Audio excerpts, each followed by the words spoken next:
বন্ধু, এক রমজান থেকে আরেক রমজান, বছরের প্রথম থেকে রমজান পর্যন্ত জান্নাতটারে সাজানো হয়। ওই জান্নাতটারে যখন সাজানো হয়, ওই জান্নাত থেকে একটা বাতাস বের হয়। সুবহানাল্লাহ করে গেলে রে, ওই জান্নাত থেকে একটা বাতাস বের হয়, আরশ এবং লৌহ থেকে একটা বাতাস বের হয়। এই বাতাসটা বের হইয়া ওই জান্নাতের একটা গাছের মধ্যে বাতাসটার বাড়ি লাগে। বাতাসটা যখন বাড়ি লাগে, এমন একটা সুর উঠে রে, এই সুরের কারণে ওই জান্নাতের হুররা তখন নাচতে থাকে।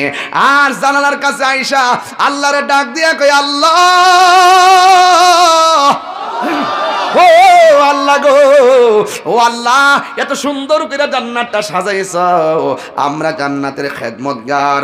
আল্লাহ তোমার কাছে কিছু চাই না, আমাদের ভাগ্যে তুমি একটা রোজাদার মিলাইয়া দাও। জান্নাতের হুররা রোজাদারের জন্য আল্লাহর কাছে দরখাস্ত করবে। এই জান্নাতের মধ্যে অনেক দরজা আছে, একটা দরজার নাম হলো রাইয়ান।